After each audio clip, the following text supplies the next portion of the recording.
A figure of speech is when we use words in a non-literal, imaginative way, making language more vivid, powerful, and interesting. Sounds exciting, right? Let's dive in and unlock the magic of English literature together. First up, alliteration. This is when you repeat the same starting sound in words close together, often for rhythm or emphasis. It's easy to recall because alliteration sounds like all alike, all the sounds are alike.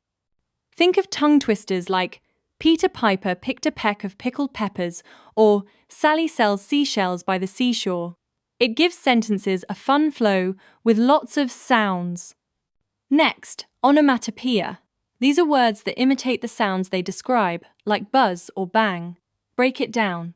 Onoma means name, making, and poia means making, so it's words that make their own name or sound. For example, the bee buzzed around the flower. Buzzed actually sounds like a bee's noise, right? It makes writing more vivid. Finally, personification. This is giving human qualities to non-human things, like animals or objects, to make them feel alive. Remember it as personification, making it a person. An example: the wind whispered through the trees. Wind can't really whisper, but it personifies it to give a lively, almost human feel. Alright, moving on to slide 2, comparisons or ways to compare things. This one's all about linking ideas creatively with simile, metaphor, and analogy. Let's start with simile. It's a direct comparison using like or as to make something clearer or more vivid.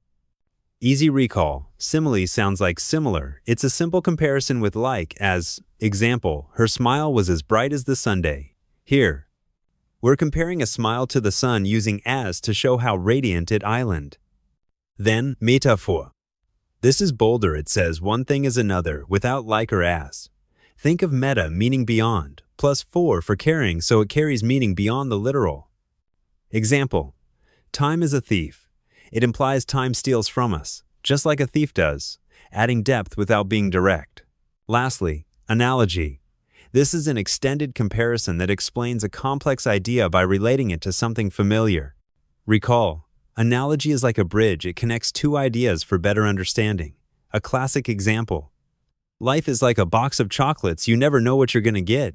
From Forrest Gump, it compares life's unpredictability to chocolates. These comparison tools help clarify and enrich your stories or arguments.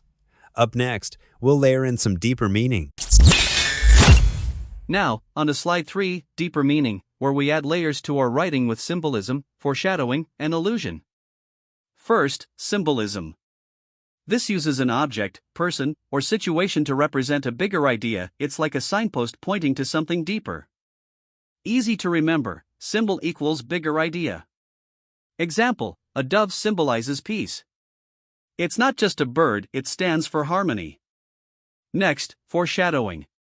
This hints about what will happen later in the story. Think of it as for meaning before, shadow like a hint, like a shadow before the real thing appears. In a mystery novel, a character might mention a storm coming, hinting at future trouble. And allusion. This is a quick reference to a famous person, event, book, or myth to add meaning. It's like alluding to something else with a nod to history. Recall, allusion equals alluding to. Example: he was a real Romeo. This refers to Shakespeare's romantic character, implying the guy is super romantic. These devices build intrigue and depth, making your audience think twice. Let's wrap up with some drama in the final slide.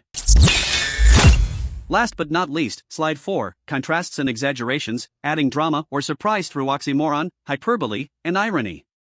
Starting with oxymoron. It's two opposite words put together for a surprising effect. Oxy means sharp, moron means dull, so it's a sharp-dull contradiction, like smart fool. Example: jumbo shrimp. Jumbo means big, shrimp means small, opposites that create irony. Then, hyperbole. This is extreme exaggeration for emphasis, not meant literally. Hyper means over the top, like blowing up a balloon too much. Example: I'm so hungry I could eat a horse. No one actually eats a horse, it's just super hungry. Finally, irony. When the opposite of what's expected happens, or words mean the reverse of their literal sense. Easy recall, irony is like life's plot twist: expect one thing, get the reverse. Example: a fire station burns down. It's ironic because it's supposed to prevent fires. These add spice, humor, or shock to your writing. Thanks for watching. Now go try these in your own stories. Like and subscribe for more literary tips.